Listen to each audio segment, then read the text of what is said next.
Meet John. Like you, he's taken on the job of people management.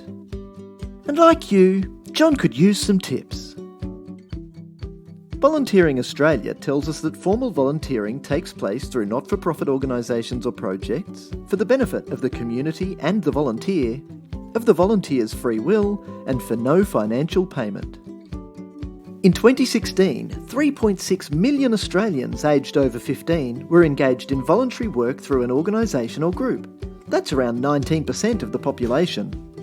Around 17% of Australian males and 21% of Australian females aged over 15 volunteered in 2016. As humans, we are easily conditioned. The way we see the world is affected by the lens through which we look. This means that club volunteers can become set in their ways. Just because volunteers in our club have done things a certain way for years doesn't necessarily mean that's the best or only way. Avoid roadblock thinking. Be open to exploring new ideas and listen up when volunteers make suggestions for streamlining or improving operations. Stay away from roadblock thinking like, "We do it like this because that's how we've always done it."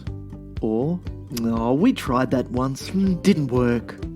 Or even worse, "If it ain't broke, don't fix it." There are 4 main steps in effectively managing people in a voluntary organisation: recruitment, selection and training, ongoing management, and rewards and recognition. When recruiting, create a positive volunteer culture, making sure that everyone knows that many hands make light work.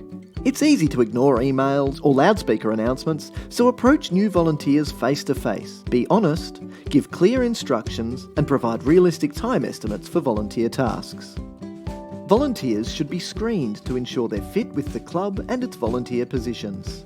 During screening, assess a volunteer's skills, experience, and availability, and then match them to your needs. Remember that legal requirements can apply when screening volunteers, such as working with children checks. It's important to make new recruits feel welcome and comfortable through a proper induction.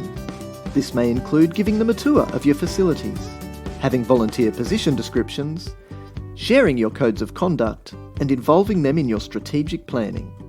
Recognising and rewarding volunteers requires an ongoing commitment. Some ideas include providing club shirts to volunteers in key roles, discounted membership for the children of volunteers, and Volunteer of the Month or Volunteer of the Year awards. The best reward is for a volunteer to feel that they have contributed real value.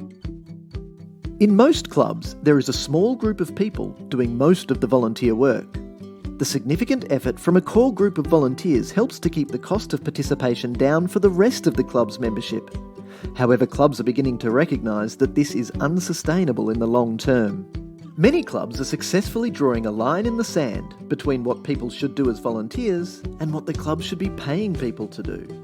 For example, some sports clubs are employing staff or contractors in roles such as canteen convener, administrator, bookkeeper, or handyman. Remember, time is more valuable than money. You can spend money and always make more money, but once you spend your time, you can never get it back. So focus on sharing the work around, perhaps identifying suitable paid roles, and looking for tools to enhance efficiency for your volunteers. Don't rely on sweetheart deals such as handshake agreements with individual members, sponsors, or landlords. Instead, focus on reliable systems, because people may leave, but good systems will remain for future committees.